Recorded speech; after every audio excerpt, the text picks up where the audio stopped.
Em muitos, o que falta é a humildade. Em muitos sacerdotes de hoje, o que falta é a humildade, porque se fossem humildes, não seriam tão covardes. Então, teriam a coragem de proceder bem, de cumprir os seus deveres, mesmo com risco de serem humilhados.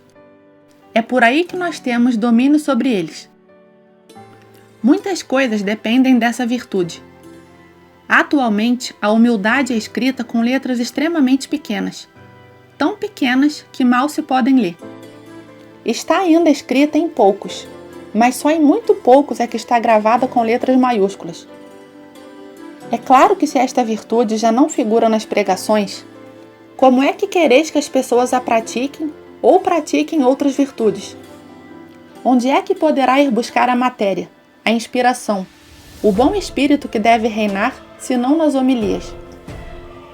Não foi um grande santo que disse: quando o demônio quer apoderar-se de uma alma, não a deixa ir aos sermões? Mas as homilias que agora se fazem, pode o demônio tranquilamente deixar ir as pessoas. Ri com muita satisfação. Era bom que os sacerdotes voltassem a usar sotaína preta. Nós já fomos obrigados a dizê-lo. As almas danadas já o disseram. Quanto mal não se poderia ter evitado se os padres ainda se apresentassem vestidos com o seu verdadeiro, primitivo, antigo, bom e tradicional. Não apenas bom, mas conveniente traje, ou na sua sotaína sacerdotal. Tomemos como exemplo os beneditinos. A muitos padres ficaria muito melhor o hábito de São Bento do que um fato civil, desmazelado, que jamais poderá representar o que deve. Olhemos o hábito de São Francisco com o capuz. A quantos leigos, a simples vista deste hábito, mesmo de longe, não sugeriria pensamentos melhores? Nem era preciso estar junto dele. Quantas vezes não se jogou no instante destes a salvação de uma alma? Dá-se também o caso de haver pessoas que pensam que se ainda há padres, apesar de tudo, Deus tem de existir, pois do contrário esses homens não usariam o hábito. E a pessoa pensa para consigo: se é verdade que Deus existe, algo tem de mudar em mim. Que devo fazer? E toda noite esse pensamento vai ganhando força na sua alma. Por fim, essa pessoa decidir-se-á pelo caminho que a conduzirá a um religioso de hábito, a um homem de sotaína negra ou a um padre de hábito beneditino. E isto só vos traria benefícios, a vós e ao mundo inteiro. Seria imensamente vantajoso para as almas. Só por isto, milhares e milhares de almas seriam salvas. Onde se encontrasse um padre assim, quantas mulheres, quantas pessoas não se comportariam melhor, menos negligentemente, de outra maneira?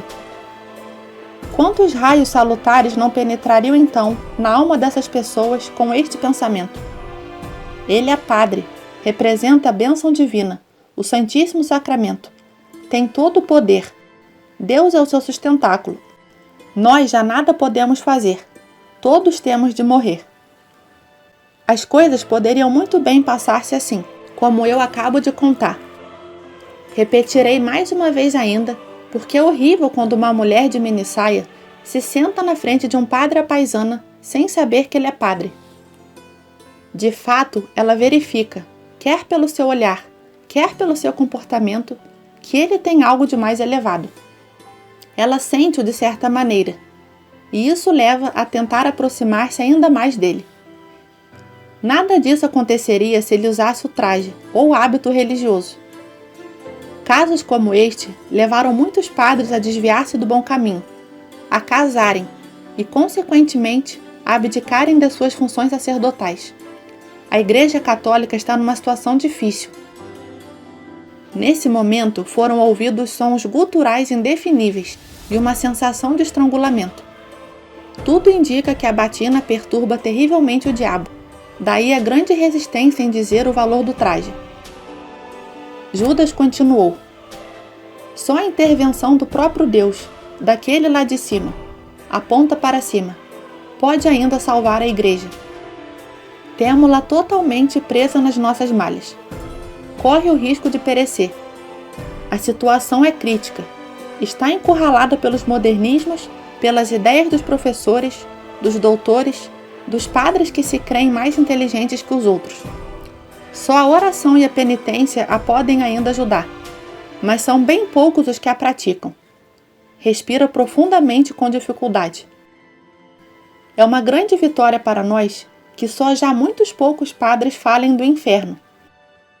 O inferno, em todo o seu horror, devia pintar-se nas paredes. Mesmo que o fizessem, isso não chegaria para vos dar uma pálida ideia do seu horror. Onde é que encontrais ainda um padre que fale sobre o inferno, a morte, o purgatório ou sobre qualquer outro assunto do gênero? Só muitos poucos o fazem. E estes não chegam para a multidão de pessoas que se encontram no caminho da perdição. É também um dos motivos principais, um suporte a que nos podemos agarrar. O fato de já não se pregar sobre o inferno é-nos imensamente vantajoso.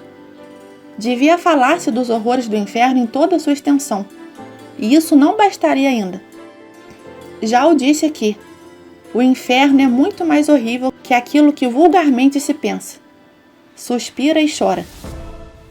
Se ao menos se pregassem estas coisas e voltassem a se organizar missões populares, muitas pessoas, milhares delas, voltariam a aproximar-se da confissão.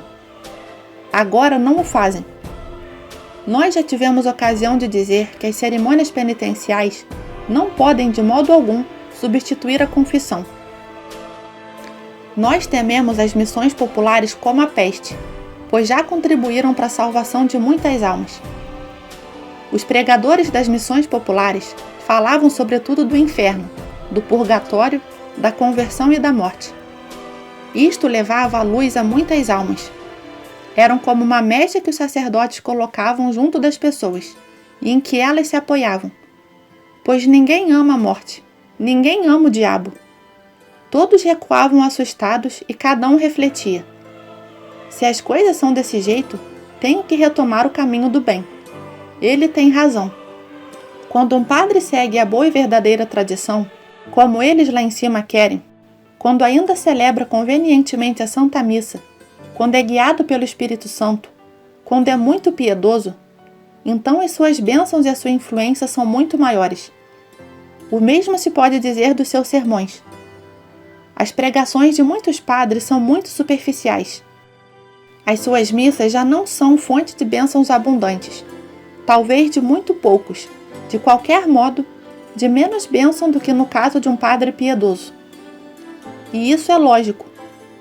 O céu permite que um sacerdote que quer realmente o bem, que se deixa guiar pelo Espírito Santo, que se entrega totalmente a Deus e que só faz o que Ele quer, possua uma eficácia muito maior e exerça uma influência também maior sobre as pessoas que frequentam a igreja.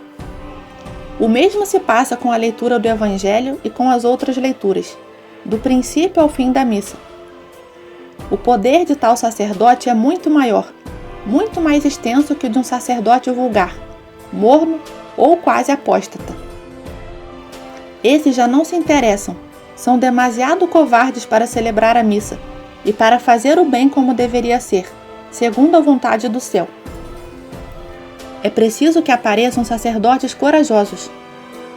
Naturalmente, era melhor que fossem os próprios bispos a manifestarem-se contra os abusos da igreja.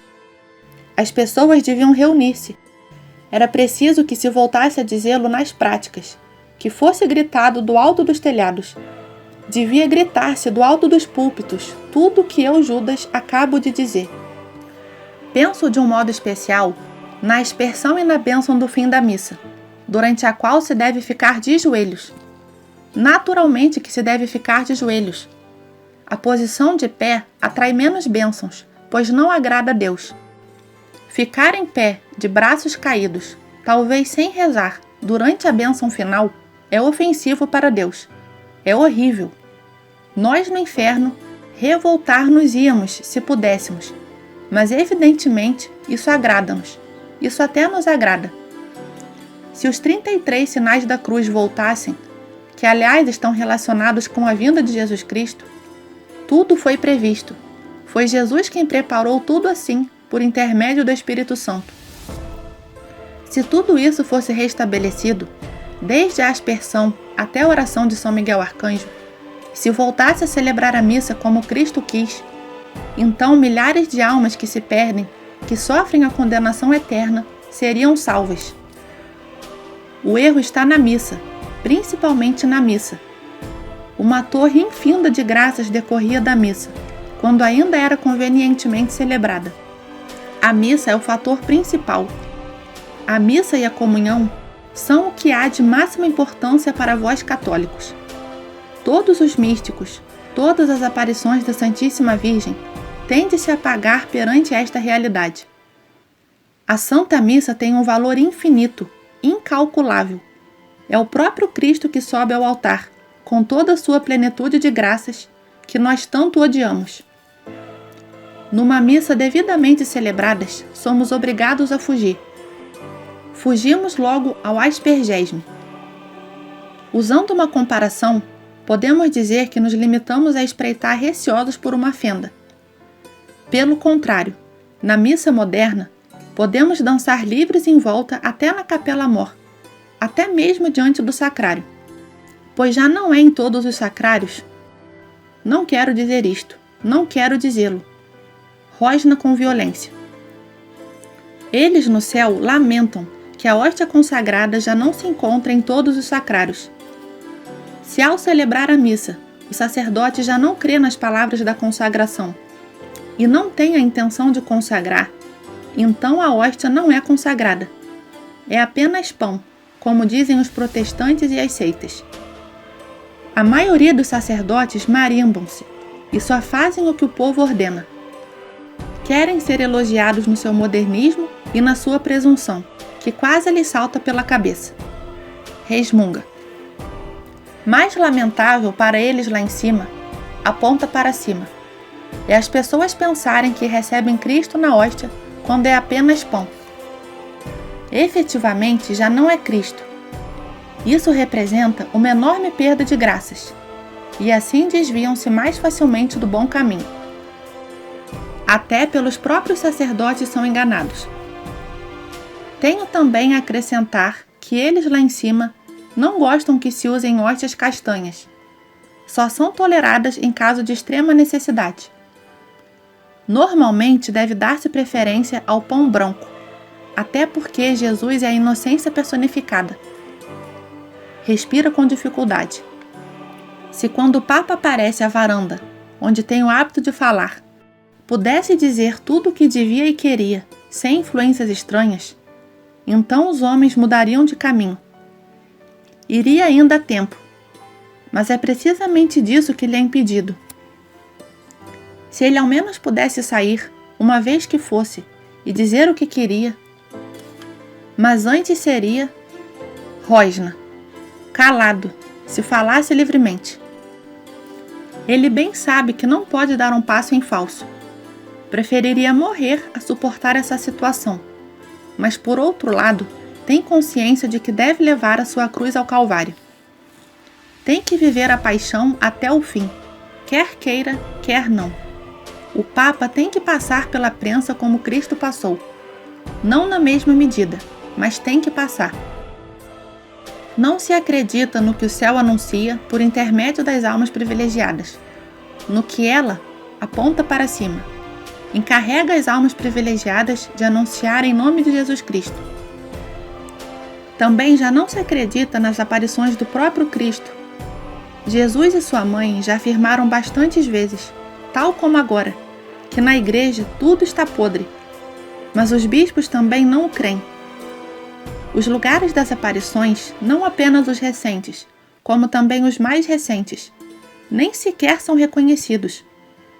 Em Lourdes ou Fátima acredita-se ainda, embora de um modo muito superficial, mas também aí as graças já não correm tão abundantemente, pois os próprios sacerdotes já não celebram a boa missa. Há certos sacerdotes, mesmo nesses lugares, que gostariam de celebrar uma missa de sua invenção. Pode-se dizer assim, para ultrapassar os outros. Neste aspecto, Fátima ocupará em breve o primeiro lugar, e Lourdes não lhe ficaria atrás durante muito tempo. Há muitos católicos que já não vão a Lourdes porque acham que é antiquado honrar a Santíssima Virgem e ir em peregrinação. Se todos os padres, sem exceção, num vislumbre de inteligência, reconhecessem como está a Igreja e qual a sua situação, ficariam horrivelmente apavorados. Certamente modificariam a sua conduta, pelo menos um grande número deles. Mas é precisamente este vislumbre de inteligência que lhes falta, a eles que creem que a Igreja é guiada pelo Espírito Santo. Estes padres concentram-se sobre a nova Igreja. Afinal de contas, a Igreja são eles, e podem mudar o que lhes agradar, pois o Espírito Santo também reside neles. Deste modo, não se dão conta que desobedecem ao Papa, o chefe da Igreja, e que tudo isso não vem dele. É que a ação do Espírito Santo se exerce através da palavra do Papa, e não por uma palavra que eles querem virar e revirar à sua vontade. Resmunga. Alguns cardeais serão exterminados como a erva daninha, como se diz e tão bem no exorcismo. Mas isso não acontecerá a todos. Alguns compreenderão ainda.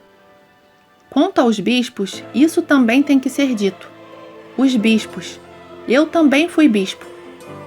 Se eu pudesse voltar atrás, cumpriria melhor os meus deveres, 1000 vezes melhor. Muitos bispos mais valia que nunca tivessem sido. Bem melhor seria que fossem os mais ínfimos dos leigos, em vez de ter a palavra e a cruz, porque para eles tudo isso não passa de camuflagem. E põe a máscara do bem, mas por baixo só há vermes e podridão. Os adeptos do Papa veem nitidamente onde está o bem e como se deve caminhar. Sentem claramente que a imitação de Cristo e o verdadeiro sacerdócio residem unicamente na renúncia, no sacrifício e no caminho da cruz. Eles bem o sabem, e por isso é que tem tantos candidatos ao sacerdócio. Tem muito mais que os outros, que ainda gostariam de se vangloriar do que têm, mas que em breve perderão.